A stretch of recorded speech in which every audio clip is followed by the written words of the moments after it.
I never expected that a simple piece of jewelry, something I'd worn for a decade without a second thought, would change my life. But that's exactly what happened when my roommate asked to try on my ring. Let me explain. It wasn't just about the ring. It was about the hands that held it, the question in his eyes, and the impossible hope that bloomed in the space between one heartbeat and the next. My life, before Julian, was a carefully curated collection of quiet routines. My name is Lucas. I'm a graphic designer, which is a modern way of saying I spend most of my days in a silent conversation with colors and fonts on a glowing screen. I work from home, and my apartment had always been my sanctuary, a place where the chaos of the outside world was muted by thick walls and the low hum of my computer. It was orderly, predictable, and, if I was being honest with myself, a little lonely. The silence wasn't always peaceful. Sometimes it had weight. I'd lived alone for years, comfortable in my solitude. But when my building was sold and the new owner jacked up the rent to an astronomical figure, I was faced with a choice. Move to a shoebox on the outskirts of the city or find a roommate. That's how Julian entered my life, crashing into my quiet world like a vibrant, chaotic, and utterly mesmerizing comet. He answered my ad online. His profile was sparse, just a few photos of him grinning on a hiking trail and holding up a beautifully crafted wooden chair. His message was simple. Hey, I'm Julian. I'm a carpenter. I'm quiet, clean, and I can fix anything that breaks. Let me know.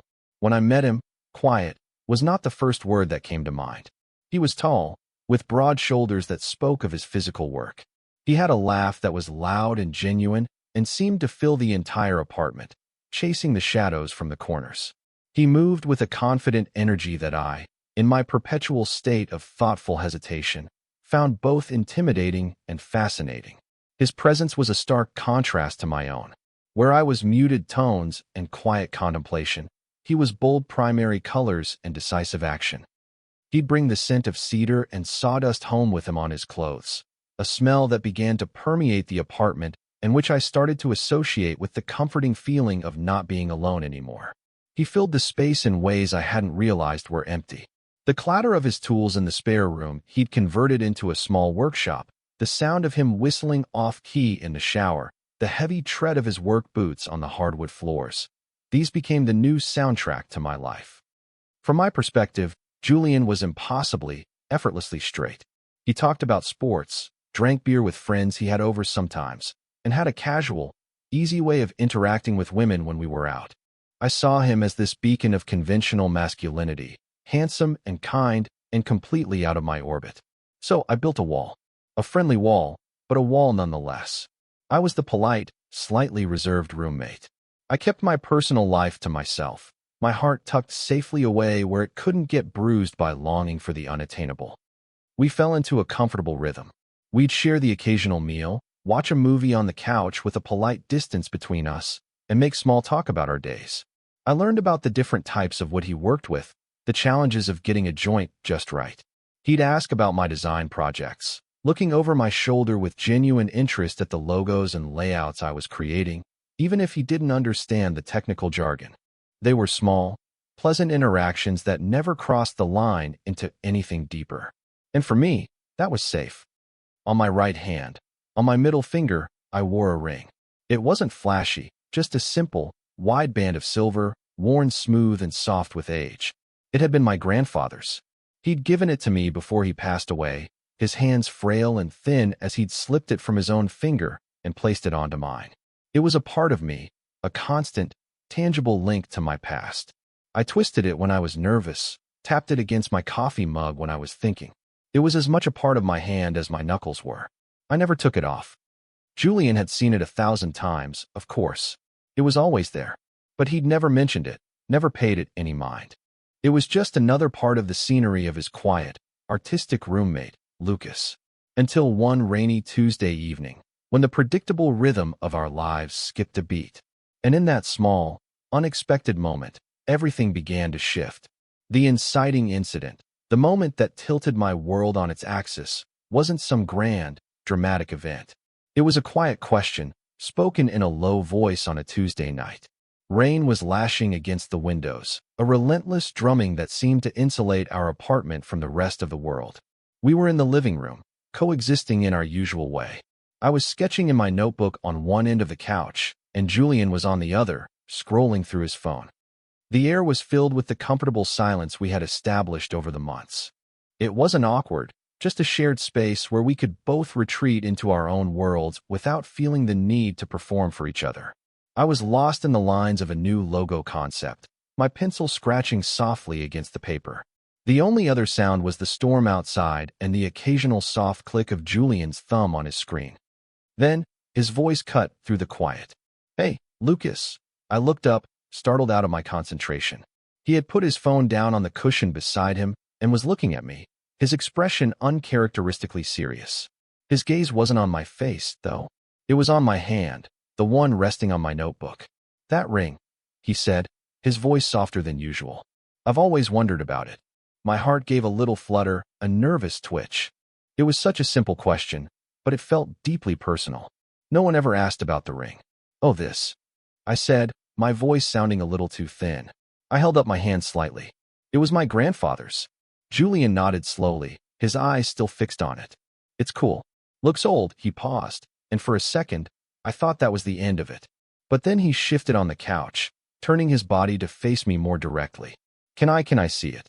The request hung in the air between us. It felt strangely intimate. My first instinct was to say no, to make up an excuse. Taking it off felt like taking off a piece of my armor. It felt vulnerable, but his expression was one of genuine curiosity, open and unguarded. Refusing would have been strange, would have erected a new, more obvious wall between us. So, with a deep breath that I hoped he couldn't hear, I nodded. "Yeah, sure." My fingers fumbled as I worked the ring over my knuckle. It had been so long since I'd removed it that my skin resisted for a moment. Finally, it came free, and I was left with a pale, indented band of skin where it used to be. My hand felt naked, exposed. I held it out to him, the silver ring resting in my palm. Julian leaned forward, bridging the careful distance we always kept between us on the couch. He didn't just take the ring. He scooped it gently from my palm, his fingers brushing against my skin for a fleeting, electric second. My breath hitched in my throat. His hands were what you'd expect from a carpenter. Large, calloused, with faint scars and a dusting of what looked like old paint on his knuckles. They were hands that created things, strong and capable, and they were so warm. He held the ring in his own palm, turning it over and over, examining the worn surface. "It's really smooth," he murmured, rubbing his thumb across it. He looked up at me, a small smile playing on his lips. He must have worn it for a long time. I just nodded, unable to find my voice. Then he did something that made my heart pound against my ribs. He tried to slide it onto his own finger, first his ring finger, then his pinky. It was too small, of course. It stopped at his knuckle. He let out a soft, self-deprecating laugh. "Guess your grandpa and I don't have much in common in the hand department." He didn't hand it back right away. He just held it, cradled in his palm, as if it were something precious. The room was silent again, but this silence was different. It was charged, thick with unspoken things. All I could think about was the brief touch of his skin against mine, and the sight of my ring, a part of my history, resting in the center of his hand. It felt like he was holding a piece of me. And in that moment, the safe, predictable world I had built for myself began to feel incredibly fragile. In the days that followed that rainy Tuesday, the atmosphere in the apartment changed. It was subtle, almost imperceptible, but I felt it in my bones. The wall I had so carefully constructed between us seemed to have developed a few cracks. The shared silence between us was no longer just comfortable. It was now tinged with a new awareness, a quiet curiosity. Julian started to seek me out more. It wasn't overt, just small invitations into his world. He'd knock on my bedroom door, which he'd never done before, and say something like, "Hey, I'm making coffee. Want some?" It was a simple gesture, but the first time he did it, he brought the mug to my desk and placed it down on a coaster, and I noticed he'd remembered that I take it with a splash of oat milk and no sugar. He'd been paying attention. How long had he been paying attention? One afternoon, I heard him working in his makeshift workshop. Usually, I'd just let the sounds of sanding and sawing be background noise, but this time, he called out, "Lucas, you got a second? Come check this out." I walked to the doorway of the spare room. The air was thick with the rich, sweet smell of cherry wood. He was standing over a half-finished piece, a small, elegant side table. He was covered in a fine layer of sawdust. It dusted his dark hair and clung to his eyelashes. He looked up at me and smiled, a genuine, unguarded smile that made my stomach do a slow, nervous flip. "What do you think of this joint?" he asked, pointing to where two pieces of wood met in a seamless, intricate connection. He didn't just show me, he explained it. He talked about the wood as if it were a living thing, with its own personality and tendencies. He ran his hand over the smooth surface, his voice full of a quiet passion I had never heard from him before. "You have to respect the grain," he said, looking at me. "If you try to force it, it'll fight you. You have to work with it." I realized in that moment that I had completely misjudged him. I had seen the loud laugh, the broad shoulders, the easy confidence, and I had filed him away in a neat little box labeled unattainable jock type. But here, in his element, he was an artist. He was thoughtful, precise, and deeply connected to his craft. He was revealing a vulnerability, a passion that existed beneath the surface I'd been too cautious to look past. My attraction to him, which had been a quiet, manageable hum, deepened into something far more resonant and a lot harder to ignore. Our conversations started to stretch longer, meandering from his work to mine, from movies we liked to stories about our families. I found myself telling him about my grandfather, the man who had given me the ring. I told him how my grandpa had been a watchmaker, a man who also worked with his hands, creating tiny, intricate worlds of gears and springs. Julian listened intently, his chin resting on his hand, his eyes never leaving my face. He wasn't just hearing the words, he was absorbing them. The small, significant moments started to accumulate, each one a tiny chip in my emotional armor. One evening, we were both in the kitchen, navigating the small space to make our separate dinners. I reached into a high cabinet for a plate at the same time he reached for a glass. Our arms brushed, his bare and warm against mine. It was nothing, a completely accidental touch that lasted less than a second, but a jolt went through me, sharp and bright. I pulled my arm back as if I'd been burned. "Sorry," I mumbled, my face flushing. "All good," he said, his voice easy, but when I glanced at him, he was looking at me with an expression I couldn't quite decipher. It was a mix of something soft and something questioning. He held my gaze for just a beat too long before turning back to the cabinet. My heart was hammering. It was just an accident, right? But my mind replayed it, over and over. The brief warmth of his skin, the unexpected electricity of the contact. It felt like more than an accident. It felt like a question mark hanging in the air of our small kitchen. Hope, that terrifying and beautiful feeling, was starting to take root. The turning point came a week later. It arrived not with a bang, but with the quiet intensity of a held breath. The memory of it is so vivid. I can recall it with perfect clarity. The specific slant of the late afternoon sun coming through the living room window, the dust motes dancing in the golden light, the low thrum of traffic from the street below. Everything else in the world seemed to fade into the background, leaving only the two of us in that small, charged space. I was at my desk in the corner of the living room, trying to finalize a project, but my focus was completely shattered. I kept thinking about Julian, about the accidental touch in the kitchen, about the way he looked at me now. It was different. There was an awareness in his eyes, a watchfulness that hadn't been there before. The easy, platonic roommate dynamic was gone, replaced by this fragile, unspoken tension. He walked into the room from his workshop, wiping his hands on a rag. He had that familiar, pleasant scent of sawdust about him. He didn't say anything at first, just leaned against the doorframe, watching me. I could feel his gaze on the back of my neck, warm and heavy. I tried to pretend I was engrossed in my work, my fingers frozen over my keyboard. "Still thinking about that ring," he said, his voice quiet, almost a murmur. My entire body went rigid. I turned slowly in my chair to face him. He pushed off the doorframe and walked towards me, his steps slow and deliberate. He stopped beside my desk, so close I could feel the warmth radiating from him. My heart was a frantic drum against my ribs. "Oh yeah," I managed to say, my voice barely a whisper. He nodded, his eyes searching my face before dropping to my hand, which was resting on the arm of my chair. "It suited you," he said. "It looked right." There, he gestured vaguely toward my hand. He took another step closer, crouching down so that he was at eye level with me in my chair. The intensity of his gaze was overwhelming. It felt like he was seeing right through me, peeling back all the layers of caution I'd hidden behind. "Can I see it again?" he asked, his voice low and husky. It wasn't a casual request like the first time. There was a weight to it, an intention that I couldn't miss. My hand was trembling slightly as I pulled the ring from my finger. I didn't hold it out to him in my palm this time. I held it between my thumb and forefinger, a silent offering. He didn't take it from me.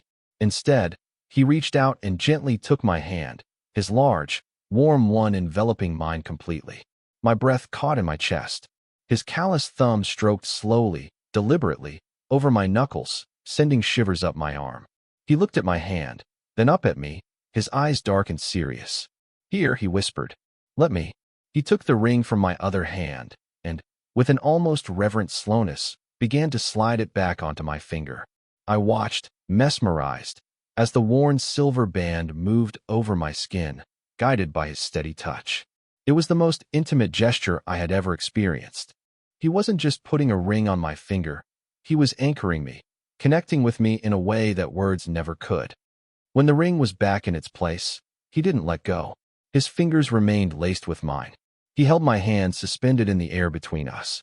The silence in the room was absolute, so profound I could hear the blood rushing in my ears. He looked down at our joined hands, at the silver ring now warmed by both our skin. And then, he lifted my hand to his lips. He pressed a soft, deliberate kiss right onto the knuckle of my middle finger, directly over the ring. It was a feather-light touch, yet it landed on me with the force of a lightning strike. My eyes widened, and I'm sure my heart stopped for a full second. It was an act of such unexpected tenderness, so achingly gentle, that it shattered every defense I had left. He held the kiss for a moment longer, his lips warm against my skin, before slowly lowering my hand. He finally let go, and the loss of his touch was immediate and acute. He looked at me, his eyes wide with what looked like a mixture of shock at his own boldness and a flicker of fear. A faint blush crept up his neck. Without a single word, he stood up abruptly, turned, and walked out of the room, leaving me sitting in the golden afternoon light, my hand tingling, my mind reeling, and my world irrevocably changed. The aftermath of the kiss was a suffocating silence. The apartment, once a space of comfortable coexistence, now felt like a minefield of unspoken words and simmering tension. Every creak of the floorboards, every cough from another room, seemed amplified in the quiet.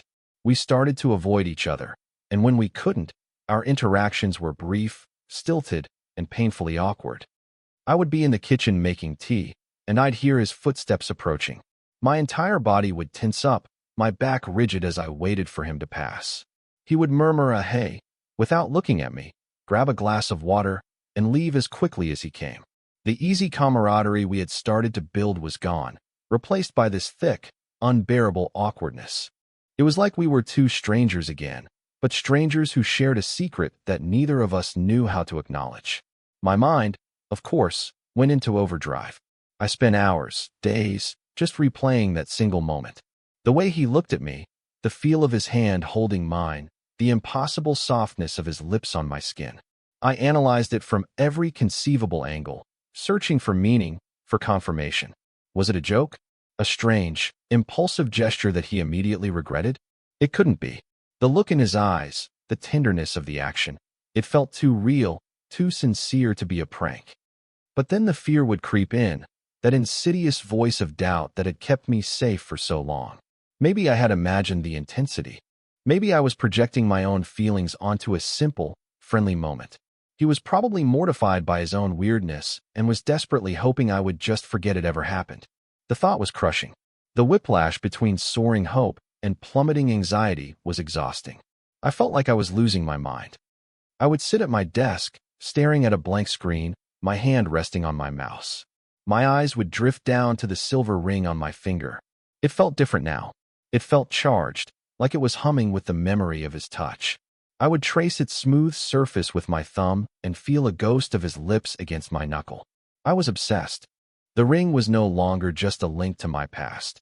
It was a symbol of a potential future, a future so terrifyingly hopeful that I could barely let myself imagine it. I'd catch glimpses of him when he thought I wasn't looking. Once, I saw him standing in the hallway, his hand on the doorknob to his room, just staring at the floor with a lost expression on his face. He looked as confused and conflicted as I felt. That tiny observation gave me a sliver of hope. This wasn't just in my head. He was feeling it too. The tension wasn't one-sided. It was a shared space of uncertainty that we were both trapped in. The worst part was the loneliness. Before, the quiet of the apartment when I was alone had been peaceful. Now it felt empty. I missed his loud laugh. I missed the smell of sawdust when he came home. I missed the simple, uncomplicated presence of my roommate. I had gotten a taste of something more, something real and profound, and now the silence that followed was deafening. I was caught in a terrible limbo, desperate for the tension to break, but terrified of what would happen when it did. Would it break in my favor, or would it break my heart? The breaking point arrived on a Friday night, 3 days after the kiss. 3 days of agonizing silence and stolen, uncertain glances. I couldn't take it anymore. The tension had become a physical presence in the apartment, a third roommate that took up all the air. I had decided I would have to be the one to say something, to risk everything, because the not knowing was infinitely worse than rejection. At least with rejection, I could begin to move on. I was standing in the kitchen, staring into the open refrigerator without seeing anything, trying to build up the courage to knock on his door. My heart was pounding a frantic, unsteady rhythm against my ribs. But I didn't have to. I heard his door open, and his footsteps padded down the hall. He appeared in the kitchen doorway, and my breath caught in my throat. He looked exhausted. There were dark circles under his eyes, and his shoulders were slumped. "Hey," he said, his voice raspy. He didn't meet my eyes. Can we talk for a sec?" It was the moment I had been both dreading and praying for. I closed the refrigerator door and leaned back against it, folding my arms across my chest as if to hold myself together. "Yeah," I said, my own voice sounding steadier than I felt. "We should." He walked into the kitchen but kept his distance, leaning against the counter opposite me. He stared down at his hands, flexing his fingers. He looked so nervous, so vulnerable. It was a side of him I had never seen before. The confident, easygoing Julian was gone, replaced by someone who seemed just as lost as I was. "Look, about the other day," he started, his voice low. "With the ring. I am so sorry if I made things weird. I crossed a line. It was stupid." My heart sank. This was it. The rejection. He was apologizing, trying to smooth things over so we could go back to being just roommates. I tried to keep my voice even, to hide the crushing disappointment. "It's fine, Julian. Don't worry about it." He finally looked up at me, and his eyes were pleading. "No, it's not fine," he said, shaking his head. "That's not what I mean. I'm not sorry that I did it. I'm sorry for how I did it. For just running away after. For making you feel awkward for 3 days. That was cowardly." I unfolded my arms, my confusion overriding my disappointment. What do you mean?" He took a deep breath, like a diver preparing to plunge into deep water. "Lucas, I like you. A lot." The words came out in a rush, quiet but clear in the still kitchen. "I have for a while now. I didn't know how to say it. I didn't know if you know," he trailed off, gesturing vaguely. He meant if I was gay. A wave of relief, so powerful it almost made my knees buckle, washed over me. And I kept trying to find the right moment, a way to show you, but I kept chickening out. I've never done this before. With a guy. His confession hung in the air, raw and honest. That whole thing with the ring. The first time, I was just curious. But then I couldn't stop thinking about it. About you. And the other day, that was my clumsy, stupid way of trying to tell you something without having to say the words. And the kiss, that just sort of happened. And then I panicked. He looked at me, his face a canvas of hope and fear. He had laid it all out, made himself completely vulnerable. It was my turn. I felt a slow smile spread across my face, the first genuine smile in days. "You're not the only one who's been panicking," I said softly. His expression shifted, his brow furrowing. "What, Julian?" I said, taking a step towards him, closing the distance between us. "I like you too. I have since practically the day you moved in. I just assumed you were, He let out a shaky laugh, a sound of pure, unadulterated relief. "So, you kissing my hand and then running away has been a very confusing experience." A wide, brilliant smile broke across his face, chasing away all the exhaustion and anxiety.